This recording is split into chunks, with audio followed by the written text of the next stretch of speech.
ఇప్పుడు సరే, ఎందుకు చేశానురా బాబు? ఎందుకు ఇదంతా మనకు అవసరమా? అనిపించి 'శేషు' గారు 'జబర్దస్త్' నుంచి రిమూవ్ అయ్యారా? అది ఛీ! లేదుగా.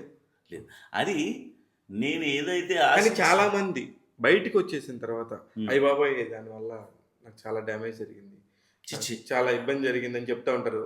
పొరపాటు. అలా చెప్పినవాడు కన్న తల్లి కడుపులో గుద్దినట్టే. అసలు దానివల్లే వీడు ప్రపంచానికి పరిచయం అయ్యాడు కాబట్టి దాన్ని మనం ఏం అనకూడదు. అందులో చేస్తున్నప్పుడు నేను ఏ వృత్తిలో రాణించాలనుకుంటానో దానికి అవకాశం ఇవ్వలేకపోతున్నానన్న బాధ తప్ప నటుడవ్వాలని వచ్చాను. హ్మ్. మరి ఆ కామెడీ షోలే చేసుకుంటూ కూర్చుంటే ఇంక అందులోనే ఉండాలి. హ్మ్. సో, మనం 2 పడవలు ప్రయాణం చేయలేం. దాన్ని కొంచెం బ్రేక్. బ్రేక్ ఇచ్చి ఫీల్డ్‌లోనే ట్రై చేద్దామని బైకొచ్చాను తప్ప, అమ్మో! కన్న తల్లండి. హ్మ్. జబర్దస్త్‌ని ఎప్పుడు కూడా ఎవరు నిందించినా వాడు కన్న తల్లి కడుపులో గుద్దినట్టే. దానివల్లే ఎదిగి పరిచయం అయ్యాడు. వాడు అసంత ముందు వాడెవడో ఏంటో తెలీదు. తెలీదు. దాని ద్వారా మొత్తం ప్రపంచానికి తెలిసాడండి. ఇప్పుడు అందులో తెలిసిన వాళ్ళు ఆ! రాజకీయంగా గాని హ్మ్. చాలా పెద్ద ఎత్తున అవసరం ఉన్నా లేకపోయినా ప్రతి ఒక్కళ్ళని తిట్టుకుంటా, మాట్లాడుకుంటా పాపులర్ అవుదామని ట్రై చేస్తున్న కొంతమందిని చూసినప్పుడు మీకేమనిపిస్తదండి? మీరేమైనా సజెషన్ చెప్పాలనుకుంటారా? వాళ్ళ పరిచయస్తులే కాబట్టి. ఎవరిష్టం వాళ్ళదండి. హ్మ్. ఎవరిష్టం వాళ్ళది. ఎవరి వృత్తి వాళ్ళది. హ్మ్.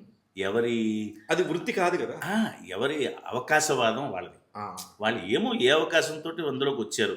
ఇప్పుడు వాడు ఒక ఆర్టిస్ట్‌గా ఎదగాలని అనుకున్న వ్యక్తి అటుపక్క దూకాడు అనుకోండి. నాకు ఈయనంటే అభిమానం అంచేత నేను ఇలా వెళ్తాను. లేకపోతే నాకు అదే అవకాశవాదం అండి. హ్మ్. నాకేంటంటే కానీ సడెన్‌గా చూసే ప్రేక్షకులకి హ్మ్. ఇతనేంట్రా సడెన్‌గా ఒక 'జబర్దస్త్' లాంటి దానిలో హ్మ్. ఎంటర్‌టైన్‌మెంట్ షోలో ఉండకుండా నోటికేదొస్తే అది మాట్లాడుతున్నాడు. ఇది కరెక్ట్ కాదే అని ప్రజలందరూ గూడా హ్మ్. జుగుప్స కలిగించే విధంగా మాట్లాడుతున్నప్పుడు, హ్మ్.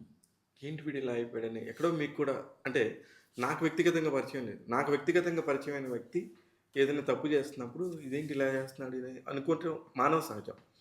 మీరెప్పుడు అనుకోలేదా సార్? నాకసల అన్ని పార్టీలు కావాలండి. అంటే ఆ! నేనంటున్న వ్యక్తి గురించి అదే మాట్లాడుతాను. వ్యక్తి గురించనే. నాకు అన్ని పార్టీలు కావాలి గాబట్టి, హ్మ్. నేను ఎవరిని దూషించను. ఎవరితోటి రివర్స్‌లో ఉండను. కాబట్టి హ్మ్. ఆ! హ్మ్. కాబట్టి నేను అలాంటివి పట్టించుకోను. నేనేది అనిపించుకోను, అనుకోను. నేను 100% you are the gentleman. You are true gentleman sir. I hmm. No you. Hmm. నేనంటున్న ఒక పర్టిక్యులర్ వ్యక్తుల గురించి మనకెందుకండి? నో. నో. నేను ఐ యామ్ నాట్ ఆ! నేనేమి అంటే నేను ఎవరి గురించి కూడా జడ్జ్ చేయట్లేదు. అలా కాదు. ఆ వ్యక్తులు వాళ్ళు ఎవరిష్టం వాళ్ళలా వెళ్ళిపోతారు. హ్మ్. ఒక్కొక్క వ్యక్తి ఒక్కోలా వెళ్ళిపోతాడు.